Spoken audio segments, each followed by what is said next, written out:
Hello, today we're going to take Jen Hadfield's balanced dissection of relationships, Love's Dog, and link it to some of her other poetic works. Why? Well, because it's going to lead us to an easy win piece of context, literary context. So, all's aboard that bullet train to Successville. Now, I've got another video that looks at this contextual pearl in more depth. Therefore, we'll whip through it today. Suffice to say, Hadfield's inspiration for that Love's Dog metaphor springs from this line from Scottish poet Edwin Morgan, who said, "What I hate about love is its dog."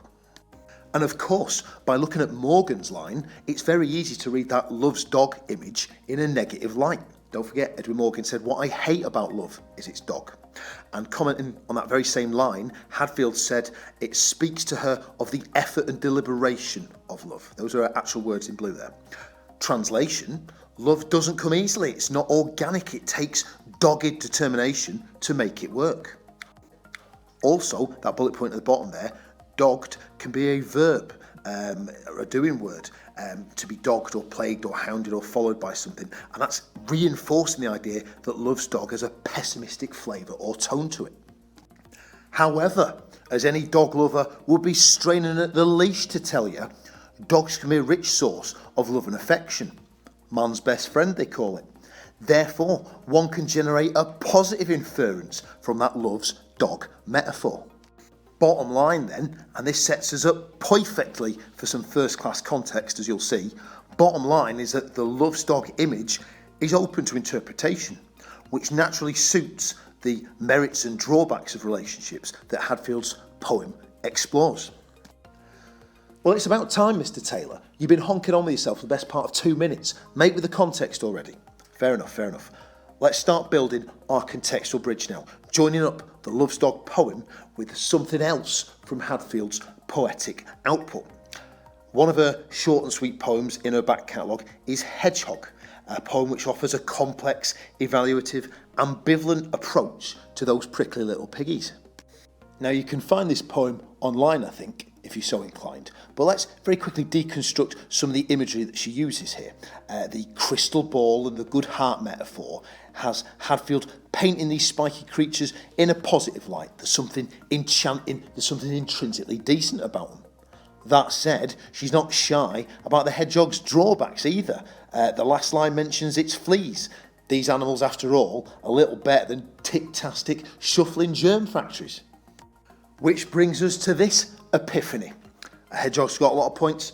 Mr. Taylor's just got the one. That ambivalence, that ambiguity, that deliberately equivocal approach to her subject matter is characteristic or indicative of Hadfield's poetic style.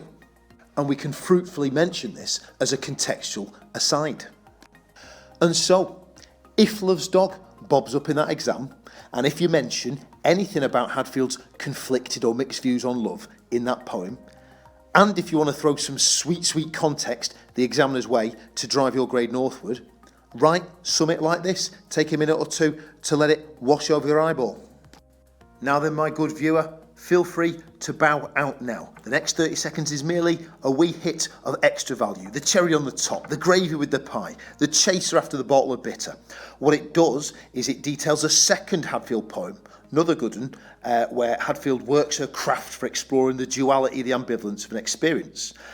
This time it's hill walks, last time it was hedgehogs. Spikes or hikes, you might say. She considers both from alternative viewpoints, doesn't she?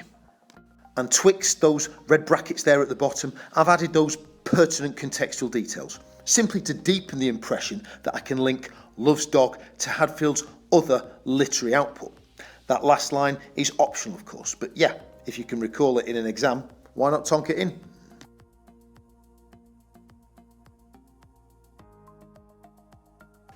Right, let's pack up, let's get gone. If the examiner expects you to yap on about Love's Dog in the exam, well, you've now got a miniature, marvellous mammal you can fling his way, a hedgehog. And it's guaranteed to spike his interest. Spike his interest, that's a hedgehog joke. She's alright, I know it's not that funny. No need to be so prickly about it. But enough of my guff. Time to leave you good people to your day. Wish you the very best of luck. in that example.